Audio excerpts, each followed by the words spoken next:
All right, so get this. Imagine billions of dollars worth of military equipment Wow. just left behind. Yeah. We're talking tanks, aircraft ammunition, The whole 9 yards. the whole shebang. Yeah. That's exactly what happened when regimes collapsed in both Syria and Afghanistan. And today, we're going to take a deep dive into this comparison you sent us Okay. and see what we can uncover. It's a story with some serious global implications, especially for heavy hitters like Russia and the U.S. Yeah, it's a really interesting parallel, and it raises a lot of questions, like who really came out on the losing end of these situations? Right. What happens to all that weaponry?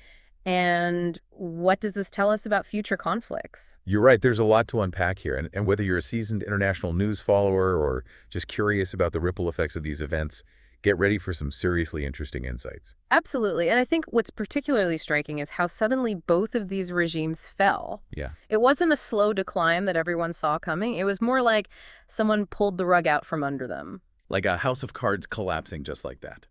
No wonder Russia and the U.S. were left scrambling. It's not every day you have to deal with a sudden power vacuum like that. But you mentioned something that really caught my eye, the weapons left behind.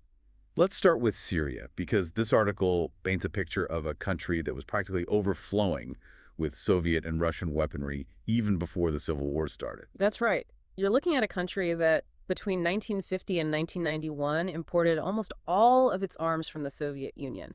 We're talking an incredible stockpile, 700 aircraft, 5,000 tanks, and thousands of armored vehicles by 2011. That's not just a stockpile, that's an arsenal. Yeah. So when things started to fall apart, I imagine Russian forces had to make some tough choices. What happened to all that equipment? Well, as the Syrian regime began to crumble, Russian troops and mercenaries found themselves in a tricky situation. They had to retreat quickly, and in the chaos, a lot of equipment was simply abandoned near their bases in Tartus and Latakia. So it was a matter of grabbing what they could and getting out fast. Exactly. And it wasn't just old, outdated equipment either. There were reports of some pretty advanced weaponry being left behind. It really paints a picture of just how chaotic and urgent the situation was. That raises the big question. Yeah. Where did all these weapons end up? Well, one of the main beneficiaries seems to be a group called Hayat Tahrir al-Sham, or HTS. They're a powerful force in the region, and they appear to have acquired a significant chunk of that abandoned Russian equipment. Okay, so for our listener who may not be familiar with HTS, can you tell us a little bit more about who they are and what this means for the region? Of course, HTS is a complex group with a complicated history. They've been a major player in the Syrian civil war, and their ideology aligns with a hardline interpretation of Islam. They've been known to clash with other rebel groups as well as the Syrian government. What's particularly concerning is that they've reportedly captured some serious hardware. We're talking about 150 tanks, 75 artillery pieces, and a whole bunch of armored vehicles. That sounds like a pretty significant boost to their capabilities. Huh. I can see why this would raise some eyebrows in the international community. I mean, who knows how they might use all this firepower? And who might they end up aligning with? This sounds like it has some pretty serious implications. You're absolutely right. It's a real cause for concern. And it highlights one of the most unpredictable and potentially dangerous consequences of a regime collapse, especially when there's such a huge amount of weaponry up for grabs. Okay, so we've seen how things unfolded in Syria. While all of that was happening, there's a similar scenario playing out in Afghanistan. The U.S. ended up leaving behind a staggering amount of equipment. We're talking $7 billion worth for the Taliban. That's right. To give you an idea of the scale, we're talking about 40,000 vehicles, 300,000 light arms, 1.5 million rounds of ammunition, and 9,500 air-to-ground munitions. It's an incredible amount of military hardware. Wow, those numbers are mind-blowing. Yeah. And it makes you wonder what was left behind and what could the Taliban actually do with all of it. That's a crucial question. While a lot of it was certainly valuable, it's important to remember that much of this equipment was older or specifically designed for counterinsurgency operations, not for a full-blown conventional war. Could you explain that for our listener? What exactly is counterinsurgency and why would that make a difference in terms of the equipment's usefulness? Certainly, counterinsurgency is a type of warfare focused on combating guerrilla forces and maintaining control of a population. The equipment used for this purpose is often lighter and more focused on mobility and intelligence gathering. It's not necessarily designed for large-scale battles with tanks and heavy artillery. So even though the Taliban inherited this massive arsenal, a good portion of it might not be what they need for a traditional war. Exactly. And there's another interesting twist to this story. You see, Afghan pilots actually flew about a third of the U.S.-supplied aircraft out of the country before the Taliban could get their hands on them. Imagine that. Talk about a daring escape. That's incredible. Hmm. It sounds like they knew exactly what was at stake and took matters into their own hands. So we've got these two situations, both involving a sudden collapse, a hasty retreat, and a ton of weaponry left behind. But it sounds like there's some pretty significant differences between the two. You're absolutely right. The type of equipment left behind, the motivations of the groups who acquired it, and the potential for them to use it effectively, these are all factors that make these situations much more nuanced than they might appear at first glance. So it's not as simple as saying one side lost more than the other. There's a lot more to consider here. Precisely. And that's where things get really interesting. It really comes down to how we measure the loss. Are we simply talking about the dollar value of the equipment, or are we thinking about the long-term strategic implications? That's a great point. It's not just about the price tag, it's about what these weapons can actually do and how they might be used. Yeah. So looking at both of these cases, who really came out worse in this whole weapon windfall situation? That's a complex question, and there's no easy answer. On the surface, the U.S. seems to have taken the bigger financial hit. $7 billion is a significant loss. It certainly is. Hmm. But you're suggesting it might not be that straightforward, right?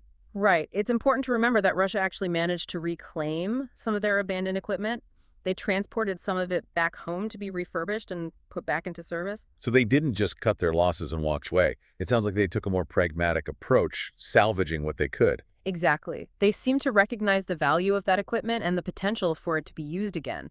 Meanwhile, the U.S. left a lot of equipment behind, presumably because retrieving it from the heart of Afghanistan would have been too expensive or logistically challenging. That's interesting.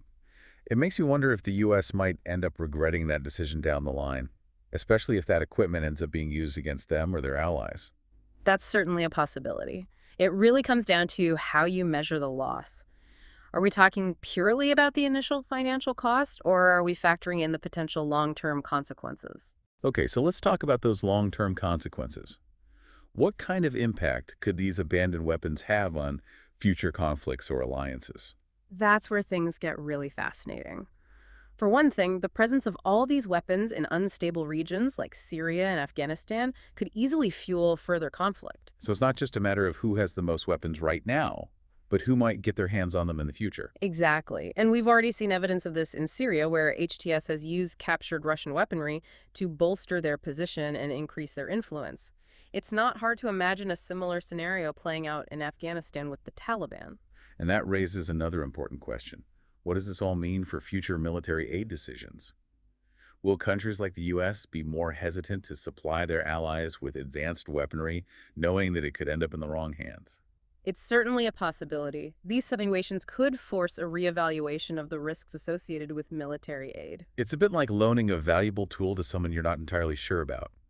You might think twice if you knew there was a chance they might misuse it or lose it altogether. That's a good analogy. And it raises the question of what kind of safeguards or oversight might be needed to prevent similar situations from happening in the future.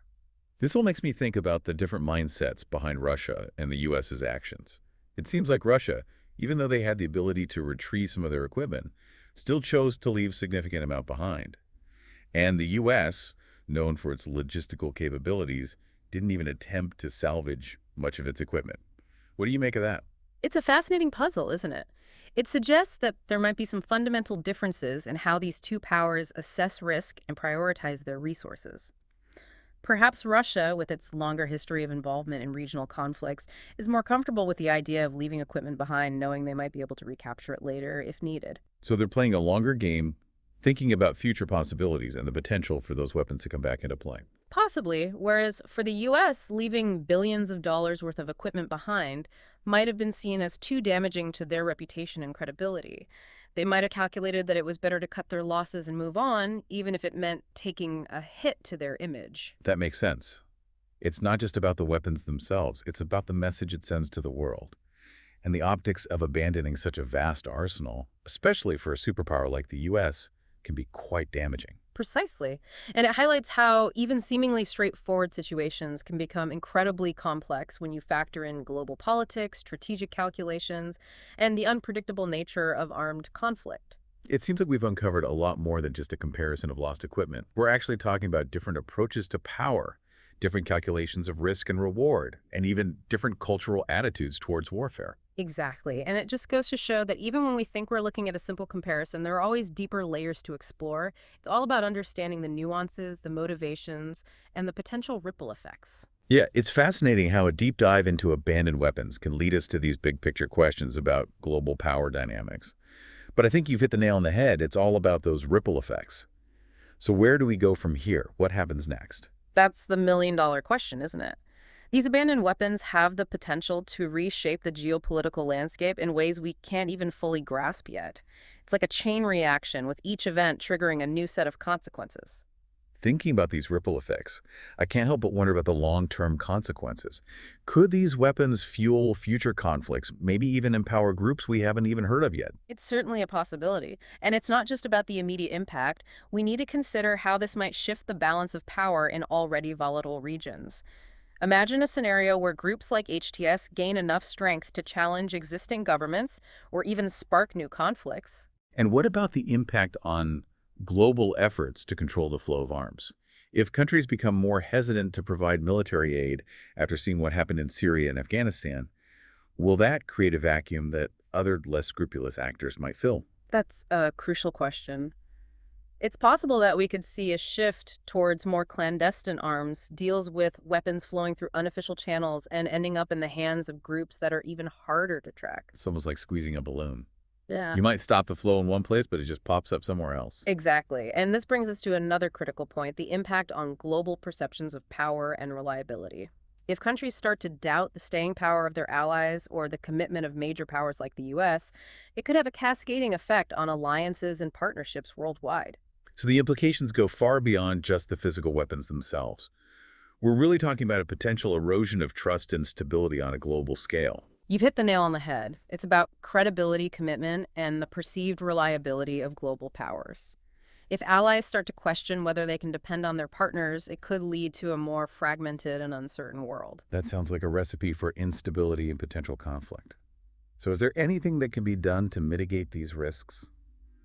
Can we prevent similar situations from happening in the future? That's the challenge, isn't it? There are no easy solutions.